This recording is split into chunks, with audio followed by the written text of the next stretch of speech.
इतनी बड़ी दिक्कत नहीं है जितनी वो खबरों में उछाल दी गई थी। विपक्ष कोई ना कोई मुद्दा उठाता है। देखिए, समाजवादी पार्टी अभी कहीं प्रदेश में दिखाई नहीं दे रही है, और जो दलित और मुस्लिम जो हमारा है वो एकजुट होने जा रहा है। हमारी पार्टी बहुजन समाज पार्टी, बहन जी के आदेश हैं कि चुनाव नहीं लड़ती है। नमस्कार, आप देख रहे हैं बीजीटी न्यूज़। जैसे कि अभी जानते हैं कि हाल ही में कुछ दिन पूर्व बीजीटी न्यूज़ पर हमने आपको जनपद सहारनपुर के वार्ड नंबर 33 की वो तस्वीरें दिखाई थी जहां पर कुछ क्षेत्रवासी आशीर्वाद कॉलोनी के मकान को बेचकर प्लान करने को मजबूर थे। आखिर उसके पीछे की क्या थी वजह, उसी वजह को जानने के लिए वार्ड नंबर 33 के पार्षद पति शकील प्रधान जी के पास मौजूद है। बातचीत करना चाहेंगे कि उस वाक्य को लेकर कितना सच देखते हैं। जी भाई साहब, पहले तो आपको स्वागत करता हूँ बीजीटी न्यूज़ पर। आपका भी बहुत बहुत धन्यवाद बीजीटी न्यूज़ का, और आपका धन्यवाद बहुत बहुत। शकील जी, एक सवाल है पहला आपसे। जैसे मैंने आपको बताया, अभी दर्शकों को भी बताया कि वार्ड नंबर 33 की आशीर्वाद कॉलोनी में जनता प्लान करने को मजबूर है पानी की निकासी को लेकर। 5 साल पूरे हो चुके, क्या कारण मानते हैं? पानी की निकासी क्या समस्या है जो लोग मकान बेचने को मजबूर है? देखिए, ये मेरा वार्ड जो है वार्ड नंबर 33, मेरे वार्ड के अंदर 70 वार्डों, जितने भी हमारे सहारनपुर के निगम के अंदर 70 वार्ड हैं, सभी वार्डों से ज़्यादा मेरे वार्ड के अंदर काम हुआ। लगभग मैंने 60-70 सड़कें यहाँ पे नगर निगम द्वारा और डूडा द्वारा, विकास प्राधिकरण द्वारा मैंने बनवाई हैं। मैं उसमें महापौर जी का, नगर आयुक्त जी का बहुत बहुत धन्यवाद करता हूं कि उन्होंने मेरे कहने से, मैं बीएसपी का पार्षद हूं, चुना गया था, और लगभग मैं 20-22 साल से बीएसपी का कार्यकर्ता के रूप में काम कर रहा हूं, और मेरे कहने से लगभग यहाँ पे 10 करोड़ के काम कराए मैंने। और ये जो आशीर्वाद का मुद्दा है, ये कोई ऐसा मुद्दा नहीं है। ये विपक्ष राजनीति खड़ी हो जाती है चुनाव के टाइम पे, चुनाव नज़दीक है तो विपक्ष तो कोई ना कोई मुद्दा उठाएगा। तो ये मैंने लगभग वहाँ पे सारी सड़कें बनवा रखी। कोई आदमी आके बताए, कोई भी न्यूज़ या कोई भी, कि भाई सड़कें नहीं बनी। पानी का एक मुद्दा जो है वो वहाँ पे, वो नाली जो बनी वो कुछ थोड़ी लेवल में नीची है, और मैंने एक नाला स्वीकृत वहाँ पे करा दिया। वो नाला अभी जल्दी स्वीकृत होने वाला है, उसमें थोड़ा समय लगा, जैसे पानी की वहाँ निकासी नहीं हो पा रही है। वो मैं जल्दी तुरंत ही, मैंने महापौर जी से बात कर रखी, वो नाला स्वीकृत हो जाएगा। और उसके बाद अभी हमारे शिविरों में, वार्ड के अंदर शिविर दबेंगे, शिविर दबने पे पानी की निकासी वहाँ पे हो जाएगी। कोई ऐसी समस्या नहीं है। ये तो चुनाव के टाइम पे थोड़ी बहुत ही समस्या है, लोग बाग विपक्ष उछालता है। जैसे आपने कहा कि चुनाव का समय है, विपक्ष ऐसे समय पर सवाल उठाता है, जवाब देना पड़ता है। मगर एक सवाल ये पैदा होता है, ग्राउंड लेवल हमने वहाँ की तस्वीरें देखी कि जो नालियाँ बनी हुई हैं वो अस्थायी हैं, जिनका पानी सड़कों पर आता है या फिर किसी के प्लॉट में जाता है। मेन बात ये पूछने का उद्देश्य मेरा है कि वो जो नालियाँ प्रॉपर बननी चाहिए थी वो क्यों नहीं बन पाई? क्योंकि 5 साल भी पूरे हो चुके हैं। क्या लगता है वाकई में विकास की रफ्तार कम हुई है उस कॉलोनी के अंदर? नहीं, ऐसा नहीं है। विकास कॉलोनी के अंदर सभी सड़कें बनी हुई हैं, कोई सड़क वहाँ पे कच्ची नहीं है, और सभी लोग वहाँ पे समानता से और सज्जनता से रह रहे हैं। ये तो एक चुनाव का मुद्दा है जिसमें क्या करें, पानी की निकासी को लेकर ये खबर चलाई गई। वो खबर सरासर गलत थी। मैं उस दिन बाहर था, आपने भी मेरे से फ़ोन किया था। मैं समाज का जिला अध्यक्ष हूँ, मैं गंगू में था उस दिन, ऑल इंडिया गुर्जर महासभा का, इसलिए मैं आपके कैमरे के सामने नहीं आ सका था। मैं उस खबर को बिल्कुल खंडन करता हूं। वो खबर बिल्कुल गलत चलाई गई। और वो पानी की निकासी कॉलोनी, हमारे क्षेत्र के अंदर कच्ची कॉलोनियां हैं, जो निकासी पानी की होनी थी वो ऊंचाई पे हो रही है। ऊंचाई की वजह से नाला दूसरा स्वीकृत हो गया, उसमें काम जल्दी हम तुरंत लगवाने का काम करेंगे। जी, आपने एक चीज़ भी देखी होगी, आप कह रहे हैं कि खबर का खंडन करता हूँ। वहाँ पर लोगों ने अपने घरों के बाहर गड्ढे खोद रखे हैं, जो घरों का गंदा पानी होता है वो गड्ढों में भरता है और उसको बाल्टी से फिर उनको निकालना पड़ता है। क्या लगता है वाकई में सही है आपकी नज़रों में?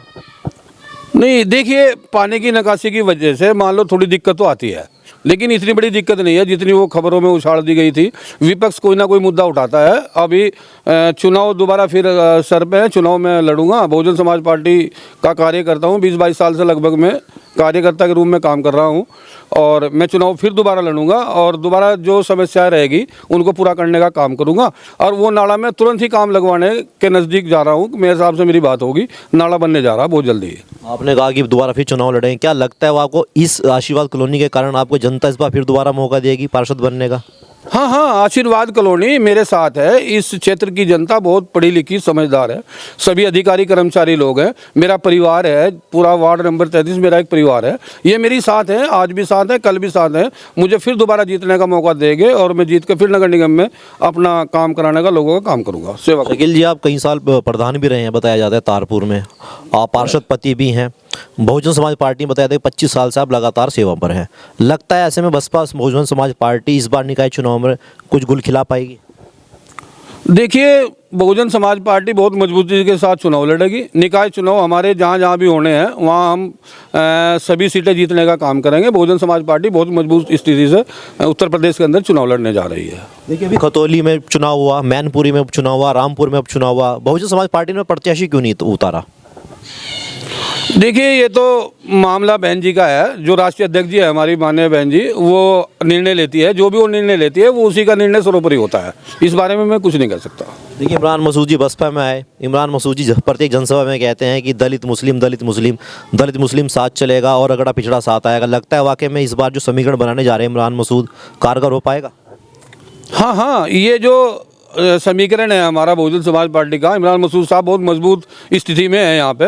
और जो दलित और मुस्लिम जो हमारा है वो एकजुट होने जा रहा है। और हमें बहुजन समाज पार्टी में अगड़े पिछड़े सभी समाज के वोटर मिलने जा रहा है। सभी जिम्मेदार लोग हमारे साथ हैं बहुजन समाज पार्टी के। इमरान मसूद ये भी कहते हैं कि हमारी लड़ाई सिर्फ भाजपा से है। ऐसा क्या कारण मानता है कि सिर्फ आपकी लड़ाई भाजपा से ही है? देखिए, वो उसका कहना है। भाजपा से हमारी लड़ाई जो भी है वो हमारी पक्ष विपक्ष तो होता ही है। बहुजन समाज पार्टी उत्तर प्रदेश के अंदर मजबूत है। हमारी लड़ाई भाजपा से ही है। वो सही कह रहे हैं कि भाजपा से ही हमारी लड़ाई है। चुनाव हमारा भाजपा के साथ होता है हमेशा। ऐसे में समाजवादी पार्टी को कहाँ पर स्टैंड देखते हैं आप? देखिए, समाजवादी पार्टी अभी कहीं प्रदेश में दिखाई नहीं दे रही है।